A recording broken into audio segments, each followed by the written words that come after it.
Hello and welcome, I'm your Code Monkey, and in this video we're going to make the adrenaline bar from Assassin's Creed Odyssey and apply it to our previously made adrenaline system. Let's begin.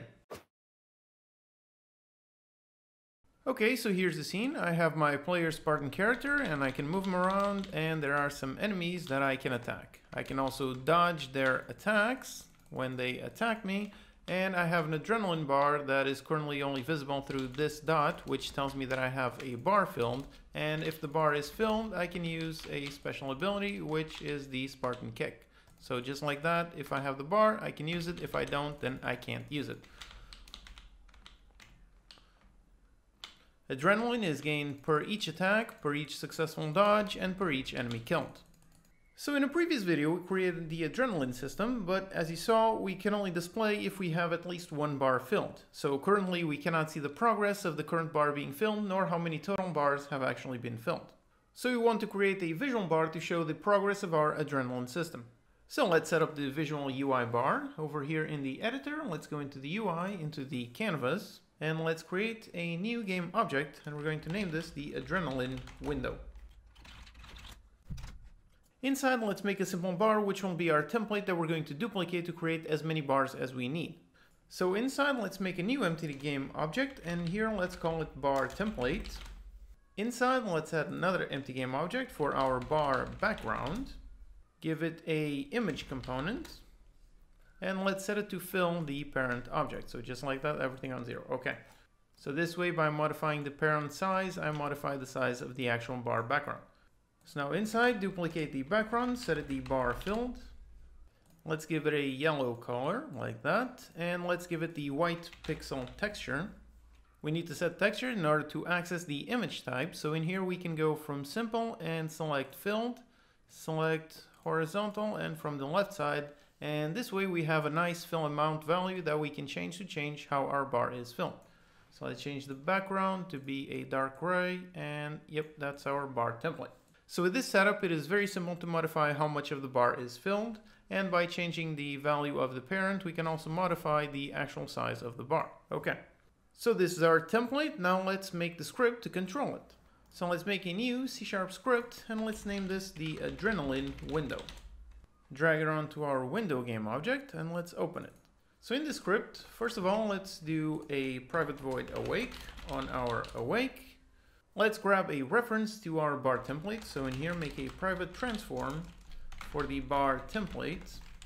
And we're going to grab this in here by doing transform.find our bar template. Then let's make a private void create bar. And this will essentially duplicate the bar template and create a bar. So in here, let's receive the parameters, one vector2 for the anchored position and a vector2 for our size. So in here, duplicate our bar template. So instantiate the bar template into this transform. So grab the reference to the instantiated bar transform. Okay. So then we grab the bar transform.get component of type rect transform. So this is our rect transform for the bar rect transform. And using this, we can set the anchored position to be our anchored position that we received in there, and do the same thing for the size delta equals our size. Okay, so we now have a function to easily duplicate our template and set the correct anchored position and size. The one thing we also need to do is enable the game object, since by default the template will be disabled. So set the game object.set active and set it to true. So on our awake, let's set the template to false so it isn't visible. Okay, so now on our private void start, we want to create all the bars that the adrenaline system is using. So for that, first we need to ask the adrenaline system for the bar amount. So let's go in here, and we're essentially going to need a public static int for the get total bar amount. And in here we need to return our bar amount. So we could divide the amount max by the amount per bar, or simply just store the bar amount. So in here, make a private static int for the bar amount, and that's what we set in there, okay? And down here, that's simply all we're going to return, our bar amount. Okay, so now we can go back into our window, and here simply do a for int equals 0 less than the adrenaline dot get the total bar amount, and increase it. let's define a vector2 for, first of all, the bar size. So let's set it to a fixed value. So let's test 120, and then we have a vector2 for the anchored position, which is for testing. Let's put them all one above the other. So a new vector2, let's start off at 0, and then go minus 30 multiplied by the index. And then finally, we do create our bar using the anchored position and the bar size. Okay, so we are grabbing a reference to our bar template. We are setting it to inactive, so the bar template is no longer visible. Then on start, we are cycling through all the total bar amount that we asked the adrenalin system, and we create a bar using an anchored position, one on top of the other, and create the bar simply duplicates our bar template and sets the correct anchored position and the size delta. Okay, so we should be able to see two bars, one on top of the other. And yep, there it is, two bars, one on top of the other. And if we pause, we can see that the template is hidden. The game object is set to disabled. And then we have this bar template, which indeed does have 100 width and 20 height, and is placed on 0, 0, and this one is on 0, minus 30. Okay. So just to test if everything is working, let's go into adrenaline, and instead of having 2 bars, let's add 4 bars. And yep, now we have 4 bars. Okay, great. So in here, let's make a simple class to handle each bar. So down here, let's make a private class bar. In here, we're going to have a public bar constructor, and inside we're going to receive a transform for the bar transform and store it internally. Okay. Let us also store a reference to our image component. So in order to do that, let's go up here and do using Unity engine.ui. So we can now grab an image for the bar image and grab it in here. Bar image equals our bar transform.get component of type image. Let's make a public void set size. In here, let's receive a float for the fill amount, and we simply set the bar image.fill amount to be this fill amount. And on our constructor, let's set the size initially to 0f. Okay, so the bar starts off completely empty. So we now have this nice simple class to handle each specific bar to keep our code nice and clean. So in here, let's say this represents a single bar. And this code is meant to be on the adrenaline window and not on the adrenaline class. So let's copy this from here and put it in here. Okay. Now in here on our create bar function, instead of returning void, we're going to return a bar, and inside we're going to create a bar equals new bar and give it our bar transform. And that's what we're going to return our bar. Okay. And now up here on our window, let's set a private list of bars for our bar list, instantiate it on our start. And in here, when we create a bar, grab the bar reference and add it to our list. So this way we have a list containing all the bars that the system is currently using. Okay, so we now have a list of bars and a nice simple class to control them. So now it's time to actually fill them up. So let's make a private void update. And on our update, we need to figure out which bars should be completely filled. So let's first cycle through all the bars, the same thing that we did in here. And let's calculate the adrenaline minimum and maximum for this specific bar. So grab the bar equals bar list of index I. And in here, let's calculate an int for the adrenaline min, which will be essentially this index multiplied by the amount per bar. So let's go into the adrenaline and get the amount per bar. Then we also define the adrenaline max, which will be the next index multiplied by the amount per bar. So I plus 1 multiplied by that. Okay. So essentially the first bar will have an index of 0, so the minimum of the first bar will be 0, and the maximum will be 1 times the amount per bar, which is currently set up to 25, so 1 times 25 equals 25, so the first bar will represent the adrenaline amount between 0 and 25. So then we ask the adrenaline system to get the adrenaline amount. So let's go make this function, very simple. Just in here, make a public static int for the get the adrenaline amount, and we simply return the amount. So this is the int for the adrenaline amount. And then we check if the adrenaline amount, if it is under adrenaline min, then here the bar is empty. So we set the bar dot set the size to be 0f. If it is not empty, then we're going to check if the adrenaline amount, if it is bigger than adrenaline max. If it is at or above the maximum, then the bar is completely full. Bar is completely full, so we set the bar dot set size to be 1f, completely full. Okay. If it is not completely empty, neither completely full, that means it's somewhere in the middle. Bar is half filled. So let's grab the remainder amount. So we float for the bar middle amount, which is our adrenaline amount. Let's multiply it by 1f to convert it into a float, and then get the remainder of the adrenaline dot the amount per bar. So if this is, for example, the second bar, then the index will be 1 and the index plus 1 will be 2. So this bar will start from 25 going up to 50.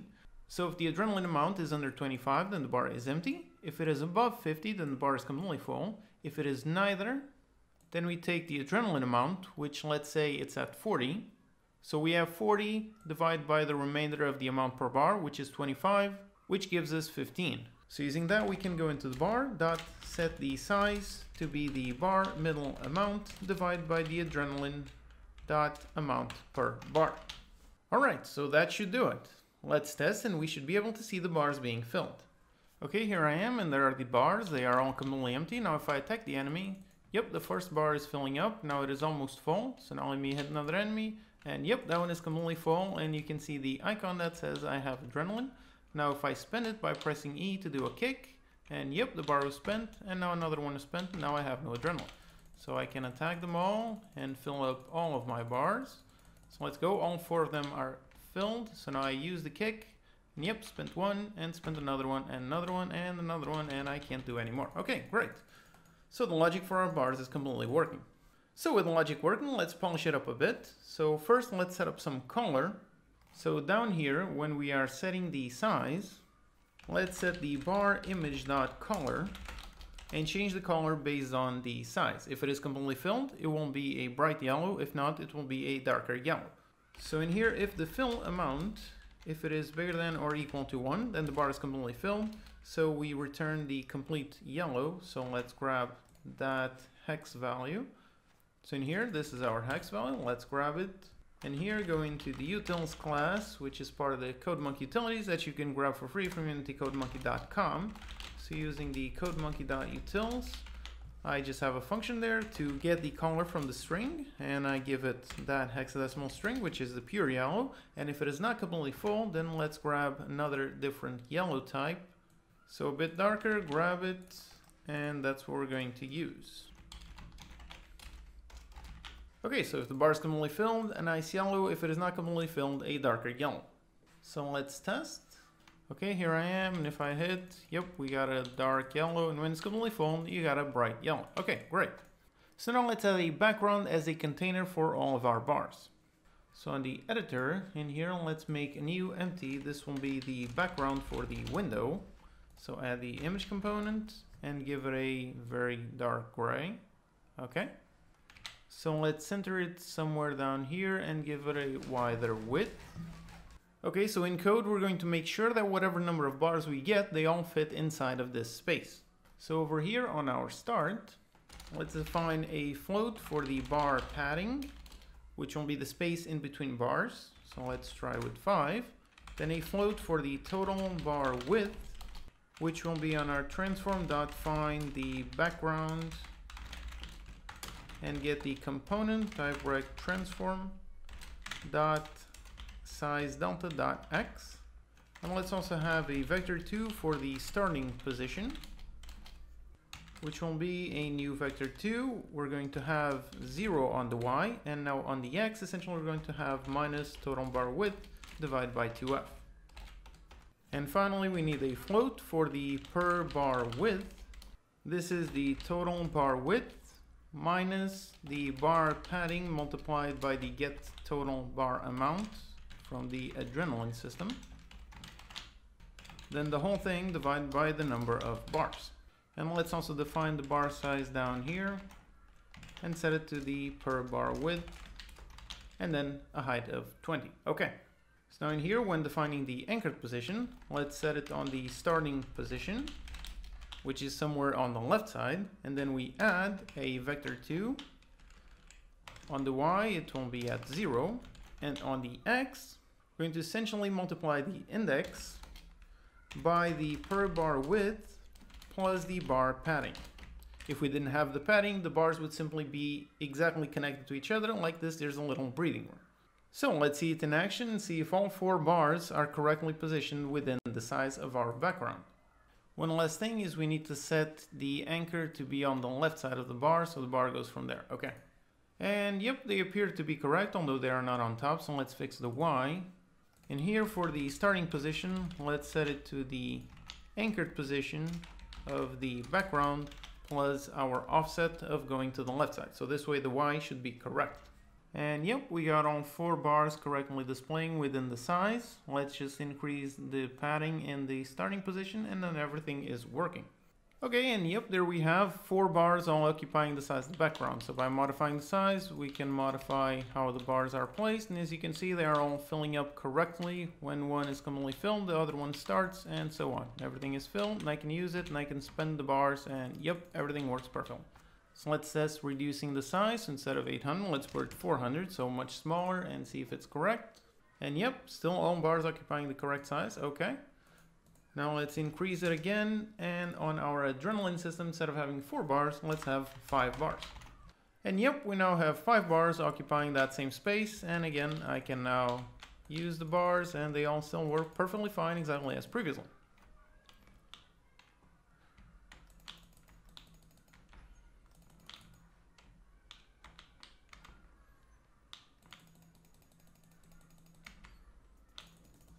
So there you have it, we created the adrenaline bar from Assassin's Creed Odyssey. We took our previously created adrenaline system and made a visual bar to display all the information needed. In the next video we're going to add the Bone Rush ability. As always, you can download the project files and utilities from unitycodemonkey.com.